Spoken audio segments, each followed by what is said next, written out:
ભાજપના કાર્યકર અને પૂર્વ સાવલી તાલુકાના કોંગ્રેસ પ્રમુખ વિજયસિંહ વાઘેલાએ નામ લીધા વગર બરોડા ડેરીના ડિરેક્ટર કુલદીપસિંહ રાહુલજી સામે આક્ષેપો લગાવ્યા હતા।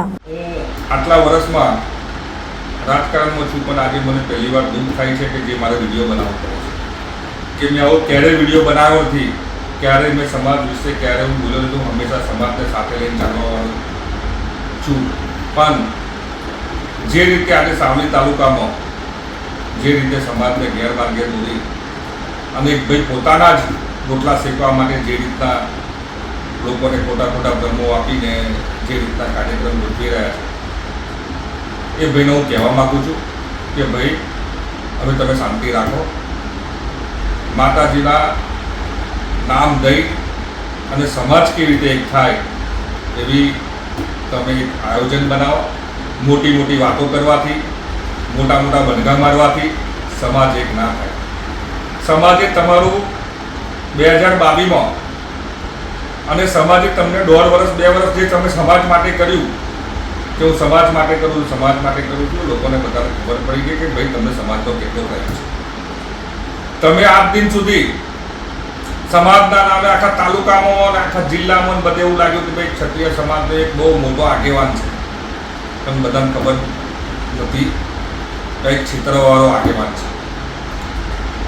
અમને પણ ઈચ્છા છે કે અમે પણ તાલુકાના ધારાસભ્ય બની જઈએ, બધાને એવી ઈચ્છા હોય કે હું તાલુકાનો ધારાસભ્ય બની ભાઈ, પણ એવા ખોટો વચન આપવાથી ધારાસભ્ય કે નેતા ના બની જાઓ। તમે જે રીતે તાલુકામાં લોકોને બેવકૂફ બનાવો છો, મૂર્ખા બનાવો છો।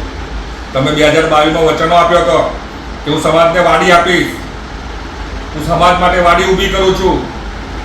તમે ખાતમુહૂર્ત બી કર્યું વાડીનું, લોકાર્પણ પણ કર્યું। હવે લોકોને એવું કહે છે કે મને કેમ મત આલ્યા છે? આટલું બધું જૂઠું બોલવાનું બંધ કરો।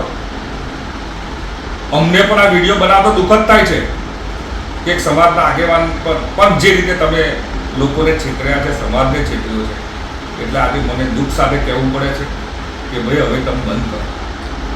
હજુ તમે મોટી મોટી વાતો કરતા હતા કે હું સમાજ માટે આગળ દીકરીઓ માટે સીવન ક્લાસ ચાલુ કરીશ, દીકરીઓ માટે હું આગળ પોલીસની ટ્રેનિંગ ક્લાસો ચાલુ કરીશ, છોકરાઓ માટે ક્લાસો ચાલુ કરીશ, પોલીસના આર્મીના કેમ્પ આર્મીની ટ્રેનિંગ ચાલુ કરીશ।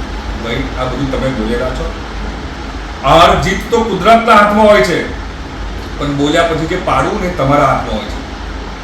ભાઈ બોલ્યા પછી પાડો, તમે લોકોને ગેરમાર્ગે ના દોરો। તમે કેટલાને ખાનગીમાં ડેરીમાં નોકરીઓ અપાવવાની કહી હતી, જીઆઈડીસીના છોકરાઓને ગેરમાર્ગે દોરી અને તમે છોકરાઓને રમીને ચડાયા। તમે ડેરીમાં જે લોકોને નોકરી અપાવવાની કહી હતી એ એકને તો હલાવો।